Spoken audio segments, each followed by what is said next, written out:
Allez, c'est parti, nous allons corriger ce numéro 33 qui consistait à construire le patron de la pyramide G, A, B, C, D. La pyramide rouge que j'ai refaite ici. Vous avez la même sur votre manuel. C'est un peu le même exercice que le précédent, sauf que dans le numéro 32, la pyramide était régulière. Ici, si on regarde bien, on va prendre une face triangulaire, par exemple G, A, B. La longueur GB et la longueur GA ne sont pas égales. Par conséquent, ce triangle n'est pas isocèle, par conséquent, ce n'est pas une pyramide régulière. On pourrait aussi remarquer que le sommet G n'est pas aligné avec le centre de la base qui est ici. Donc ce n'est pas une pyramide régulière. Ça va compliquer un petit peu les choses pour la construction du patron. Mais on va y arriver. Première étape, on construit la base. La base, c'est un rectangle ABCD, je l'ai fait ici, pas de problème. On a 5 cm et 4 cm. Voilà. Ensuite, nous allons devoir dessiner les faces latérales triangulaires. Il va y avoir un triangle en haut, un à droite, un en bas et un à gauche. Mais on ne connaît pas forcément les dimensions. On pourrait les calculer. Parce que ici, par exemple, DG, c'est l'hypoténuse du triangle GCD. On connaît les dimensions de ce triangle. Ici 5 cm, ici 3. Avec Pythagore, avec le théorème de Pythagore, on pourrait calculer GD. Même chose pour GB, on pourrait la calculer avec le théorème de Pythagore. Et même GA, on pourrait aussi la calculer de la même manière, ce serait juste un peu plus long. Mais ici, on va arriver à dessiner le patron sans passer par le théorème de Pythagore. Pour ça, il faut juste réfléchir un petit peu et regarder la vue en perspective. Puisque toutes les faces de notre pavé droit sont des rectangles, ce qui veut dire qu'ici, je l'ai fait en vert, il y a un angle droit. Même chose sur la face de droite, ici, il y a un angle droit. Par conséquent, quand on va déplier, le sommet G va rester dans l'alignement.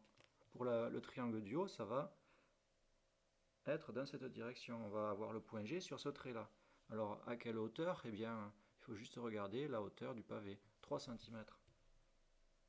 Donc, à 3 cm, ici, nous avons le point G. 3 cm. On relie pour avoir GD. Vous ne voyez pas très bien. Allez, là on voit mieux. Même chose sur la face latérale triangulaire de droite. On va faire un trait dans le prolongement. On mesure 3 cm. Voilà. Et nous avons le point G. En reliant, nous avons l'arête GB. Ça, c'était les deux faces les plus faciles.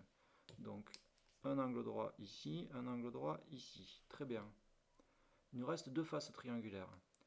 La face GAB et la face GAD. Donc si on regarde bien, là aussi, on va constater qu'on a un angle droit sur ce triangle GAB ici. Donc encore une fois, notre point G, on va le trouver en allant chercher dans l'alignement de ce côté, ici. On sait que le point G va être sur ce trait. Mais à quelle distance? Telle est la question. Sauf que on peut le savoir, parce que la face GAB et la face GBC vont se rencontrer au niveau de l'arête GB. Et l'arête GB, on vient de la faire. Donc il suffit, avec le compas, de relever cette dimension-là et de la reporter ici. Et voilà, j'ai mon point G. On ne voit pas très bien, il faut encore que je bouge. Voilà. On relie et nous avons GA.